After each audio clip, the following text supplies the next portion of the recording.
आप देख रहे हैं न्यूज जब बोलेगा हिंदुस्तान। यूपी की विधानसभा चुनाव में हो सकता है फेरबदल। सीतापुर की राजनीतिक गलियारों में अब चर्चाएं आम हो गई हैं। कोई इस दल को लेकर उस दल की बात कर रहा है तो कोई दल छोड़कर दूसरे दल में जाने का मंसूबा बना चुका है। राजनीतिक चाणक्य अचल गुप्ता कहते हैं 1990 में भी कुछ ऐसा ही हुआ था जब राजेंद्र कुमार गुप्ता का जमाना था और राजनीति की तूती बोलती थी। अचल कुमार गुप्ता कहते हैं राजेंद्र कुमार गुप्ता के साथ हुए छलकपट लोगों के आज भी याद है। श्री गुप्ता ने अपने अनुभव साझा करते हुए कहा कि राजनीति की गंदी गलियों में पनपने वाले कुछ गद्दारों की वजह से राजेंद्र कुमार गुप्ता को पराजय का मुंह देखना पड़ा था। होने वाले विधानसभा चुनाव में कहीं 1990 की साजिश न रची जाए और लोग दल बदल कर अपने ही अपनों के बीच में छुरा घोंपने का काम करें। अचल कुमार गुप्ता कहते हैं राजनीति किसी की सगी नहीं होती है और कहीं भी कभी भी किसी भी स्थिति में एक दूसरे को नीचा दिखाने के उद्देश्य से धोखा दे सकते हैं। यहाँ तक उसके साथ छल कपट भी करने से पीछे नहीं हटेंगे। देखते हैं अचल गुप्ता की बातों में कितना दम है। क्या वास्तव में राजनीतिक चाशनी में डूबे लोग अपने मां और स्वाभिमान को भी भूलकर केवल स्वार्थ हित के लिए कुछ भी कर सकते हैं।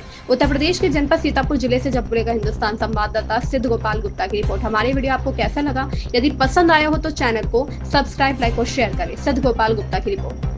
दल क्यों बदल देते हैं? ये सन 90 के दशक की शुरुआत कर रहे हैं।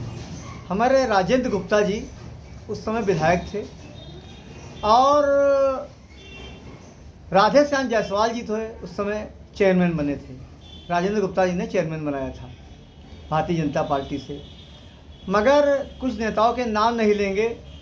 उस समय जो भारतीय जनता पार्टी में नेता थे 10-12 नेता ऐसे थे जिसमें 5-6 तो उसमें सर्वास हो चुका है। 10-12 नेता ऐसे तो जो राजेंद्र गुप्ता के साथ में गद्दारी कर दी थी, भीतरघात किया था। और आपने पूछा पार्टी नेता लोग पार्टी क्यों बदल देते हैं? इनको सत्ता का सुख चाहिए, मलाई चाहिए। ये मलाई चाटने के लिए आज बीजेपी की गवर्नमेंट और सपा वाले आपने देखा होगा ज़्यादातर लोग सपा में थे वो भारतीय जनता पार्टी में चले गए और भारतीय जनता पार्टी में कुछ लोग सपा में आ गए हैं। मगर ज़्यादातर भारतीय जनता पार्टी वाले लोग जो सपा में थे भारतीय जनता पार्टी में चले गए हैं। और चले इसलिए कि जो 5-5, 6-6, 3-3 करोड़ रुपए चुनाव खर्च करके लड़ेगा तो वो नेता हो, विधायक हो, चेयरमैन हो या संसद हो, पैसे कहाँ से लाएगा? कोई अपनी जेब से चुनाव तो लड़ नहीं रहा है।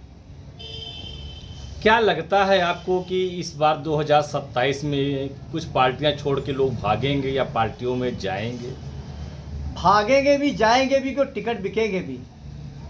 आप कभी भी देख लीजिए जो 30-30, 35-35 साल से लोग भारतीय जनता पार्टी में जुड़े हैं या किसी पार्टी में जुड़े हैं, कांग्रेस में जुड़े हैं, सपा में जुड़े हैं, भारतीय जनता, उनको टिकट नहीं मिलता है। जो 3-4 दिन पहले या 5 दिन पहले या साल भर छोड़ के भारतीय जनता पार्टी या सपा या कांग्रेस ज्वाइन कर लेते हैं उनको टिकट तुरंत मिल जाता है क्योंकि उनके पास पैसा होता है, रुतबा होता है। नेताजी, आपने टिकट बिकने की बात कही है, हालांकि इसका कोई प्रमाण तो नहीं होता है, किंतु सीतापुर में भी कई लोग टिकट की मांग कर रहे हैं, ज़्यादातर बीजेपी में मांग कर रहे हैं। तो क्या लगता है इस बार, जैसे वर्तमान में भाजपा से सदर विधायक राकेश राठौर गुरु हैं, तो सेवता से ज्ञान तिवारी हैं, मोहाली से शशांक त्रिवेदी हैं, मिश्रिक से रामकृष्ण भार्गव हैं, ऐसे इस मनीष रावत सिधौली से हैं। तो क्या इस बार कोई फेरबदल होगा, कोई आगे बढ़ेगा? फेरबदल तो होगा, सीतापुर में जरूर होगा फेरबदल। क्या लगता है आपको सीतापुर में? सीतापुर में फेरबदल होना भी चाहिए क्योंकि यहाँ पर कोई काम नहीं हुआ है। इसके अलावा भी तो और सीटें हैं। ज्ञान तिवारी ने काम किया है, आप देख लीजिए। मनीष रावत ने काम किया, आप देख लीजिए। मिश्रिक में भी काम हुआ है। महमूदाबाद में कोई काम नहीं हुआ है, आप देख लीजिएगा जाके उठा के। मोहाली में कोई काम।